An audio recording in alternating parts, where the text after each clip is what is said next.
Bonjour mes amis, j'espère que vous allez tous bien. Aujourd'hui, on va se poser la question qu'est-ce que mes guides spirituels veulent que je sache? Je répète, qu'est-ce que mes guides spirituels veulent que je sache? Alors, vous avez donc deux choix. Vous avez l'hématite et vous avez le cristal. Je vous laisse vous concentrer sur les deux pierres et posez-vous bien cette question, méditez cette question. Qu'est-ce que mes guides veulent que je sache? Concentrez-vous bien.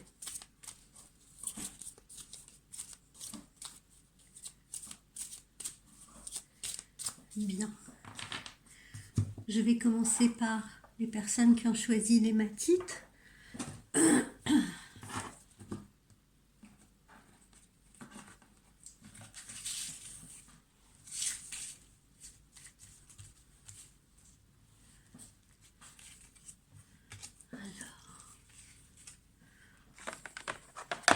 Qu'est-ce que mes guides veulent que je sache?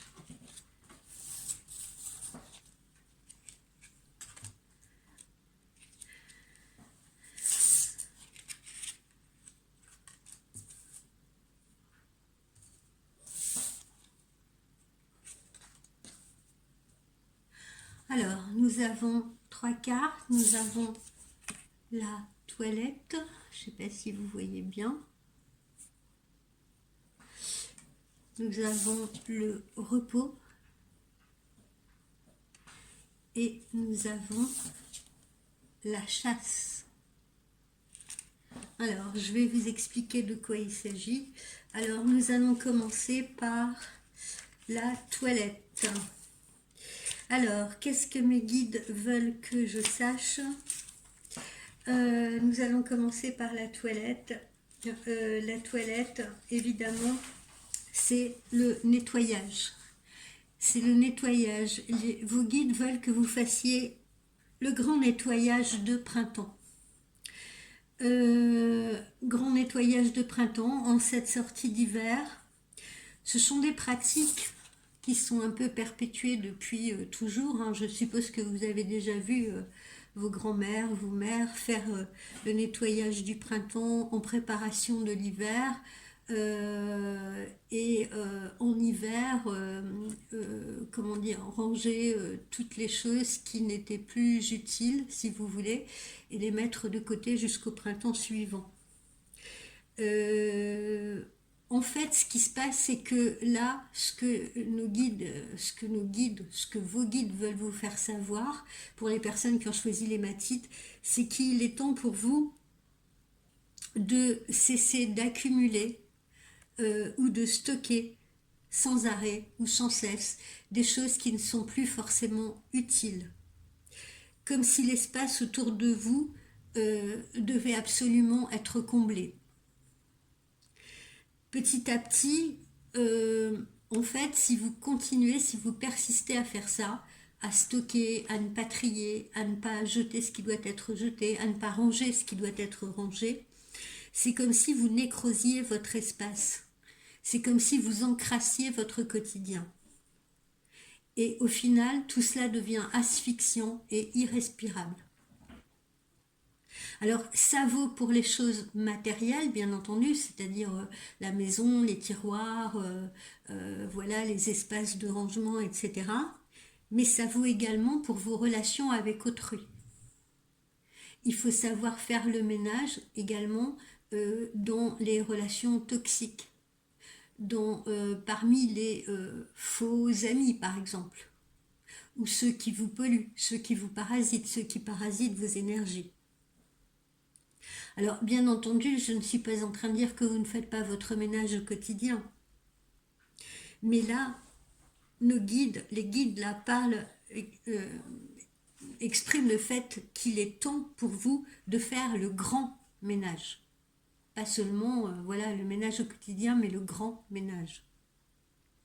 Il faut absolument que vous considériez tous les aspects de votre vie, un par un, et que vous opériez un grand nettoyage. Un peu comme parfois on nettoie également son ordinateur. Alors vous pouvez justement commencer par le matériel, c'est-à-dire la maison, vos biens, vos possessions, vos sacs à main par exemple, vos sacs à main, vos boîtes, parce que vous avez peut-être des boîtes où vous mettez des choses, où vous rangez des choses, etc. D'accord? Donc la maison. Après, on part de la maison, on va par exemple au mobilier, du mobilier on va au tiroir, des tiroirs on va au sac à main, etc. etc. D'accord? Ça c'est pour ce qui est matériel. Et puis ensuite, il faut étendre votre action à la famille, parce que dans la famille aussi, il peut y avoir des relations qui sont comment dire, frustrantes, où on a des familles, des membres de famille qui peuvent être intrusifs, trop possessifs, à qui on se sent obligé de rendre des comptes, à qui on se sent obligé de se justifier, parfois. Vos proches également, donc vos amis, vos amours, et puis également vos relations professionnelles. Nettoyez en fait tout ce qui stagne, tout ce qui est superflu. Faites le vide et faites le vide pour mieux respirer. Donc là, le conseil de vos guides, qu'est-ce que vos guides ont envie que vous sachiez, c'est il est temps de faire un grand ménage. Ensuite, nous avons le repos. Pardonnez-moi. Nous avons le repos. Alors, qu'est-ce que vos guides veulent que vous sachiez à travers cette carte? C'est vos vies sont parfois trop trépidantes. Du matin au soir, votre emploi du temps est peut-être réglé à la minute, justement, hein, à la minute près, et tout s'enchaîne pour vous sans vous permettre de faire réellement une pause. Alors parfois on est excité, galvanisé, stressé par ce rythme et on ne supporte pas de s'arrêter. Et souvent, quand on s'arrête par la force des choses. On s'arrête parce que c'est le corps et l'esprit qui cèdent en fait. Et là, on n'a pas d'autre choix que s'arrêter. Alors il faut se poser la question, pourquoi choisissez-vous ce rythme effréné qui n'est pas naturel du tout, pour personne? Qu'y a-t-il de si important pour que vous vous mettiez en danger? Oui, pour que vous vous mettiez en danger, parce que ce rythme effréné peut mettre en danger votre vie de famille, votre vie de couple, mais également votre santé. Posez-vous la question, est-ce que vous êtes si indispensable? Ou avez-vous peur de ne pas l'être? Si vos journées ne sont pas bien remplies, est-ce que cela veut dire que vos vies ne sont pas intéressantes? Est-ce que ça veut dire que vous n'existez pas pour autant? Donc là, vos guides vous conseillent d'alléger au maximum votre emploi du temps. Éliminez tout ce qui ne sert que votre ego. Faites le tri et vous trouverez très certainement beaucoup de choses qui peuvent attendre, voire qui sont peut-être même sans importance. Mettez-vous au repos pour que votre corps puisse se régénérer, pour que votre esprit puisse se vider, pour que votre âme également puisse se calmer. Sans le repos, le chemin ne peut pas se faire.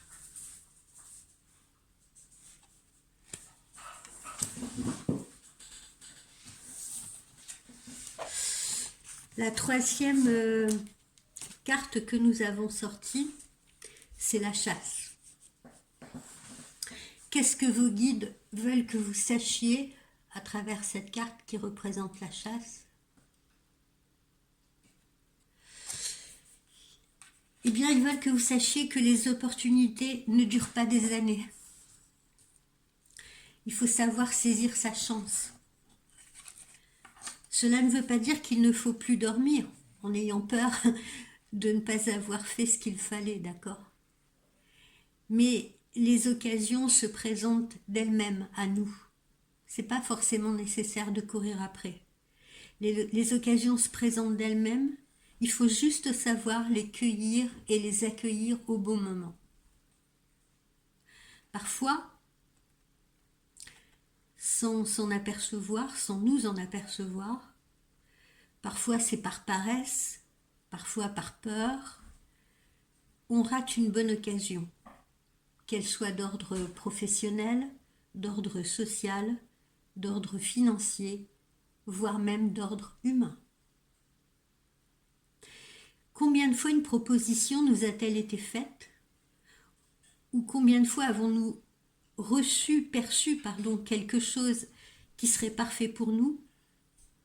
Et combien de fois, à force de tout analyser, de tout intellectualiser, avons-nous laissé passer ou rater cette opportunité? Posez-vous cette question. Donc là, il n'est plus le temps de cogiter et vos guides spirituels vous disent il est temps d'agir, de passer à l'action. Pensez à vous. Ne perdez pas une minute de plus. Saisissez ce qui se présente et ne laissez surtout personne vous en déposséder.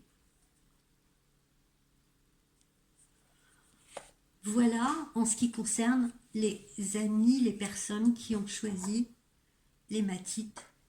Et voilà ce que vos guides cherchent à vous faire savoir. Je vais enchaîner directement avec les personnes qui ont choisi le cristal.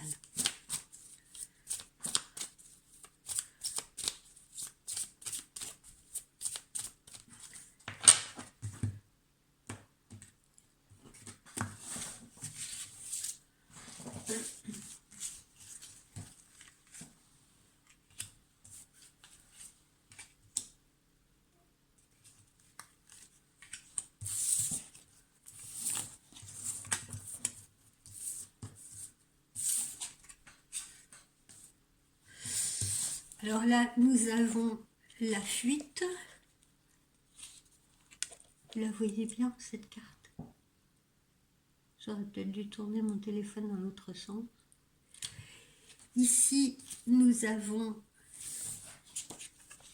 l'esquive. Et ici, nous avons le contact.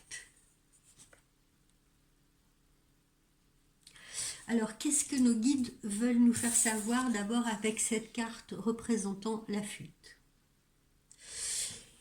Eh bien, il arrive qu'un conflit, une remontrance, une tâche que vous avez à effectuer entraîne parfois de lourdes responsabilités.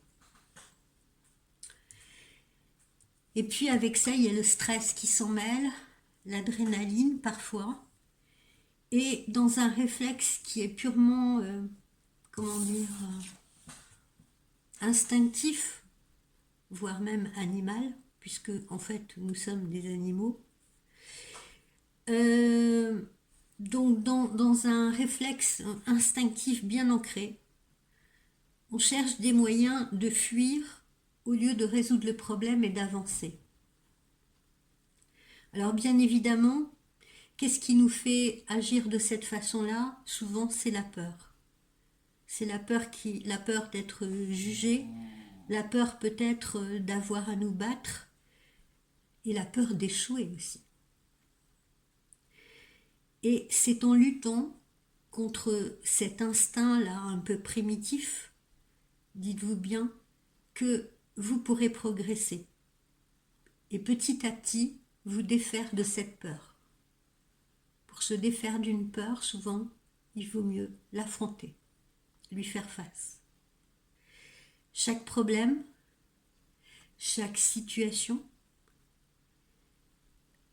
et chaque situation qui peuvent être sous tension, donc chaque problème et chaque situation conflictuelle, j'entends, a sa solution. Tout problème a sa solution.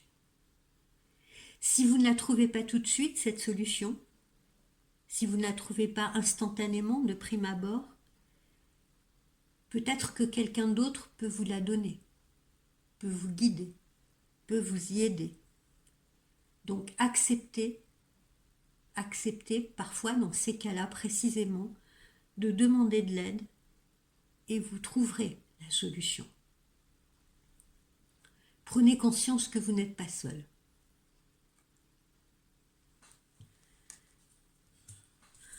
Ensuite, nous avons l'esquive. Je ne sais pas si vous voyez bien la carte. Alors, que signifie cette carte de l'esquive?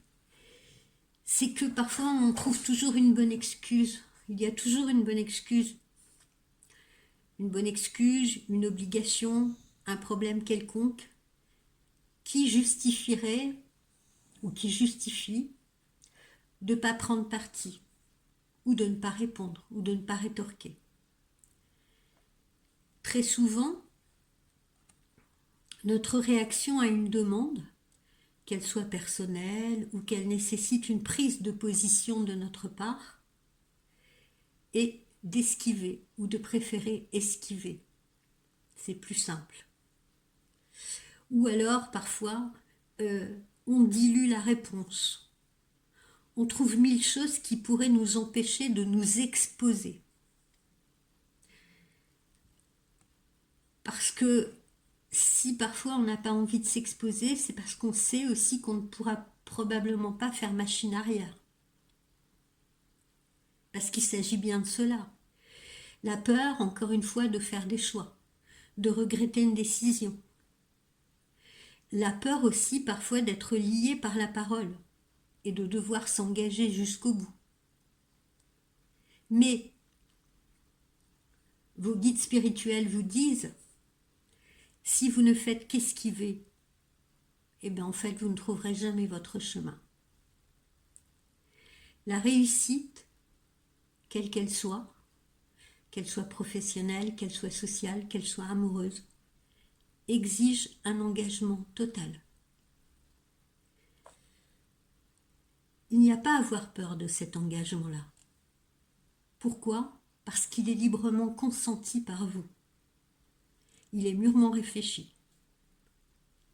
Donc il ne pourra être que positif.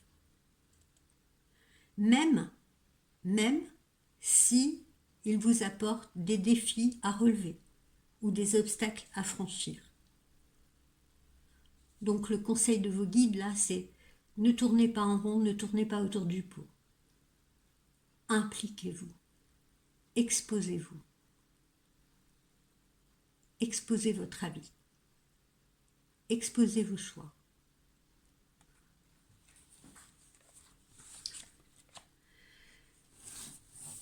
La dernière carte que nous avons ici, c'est le contact.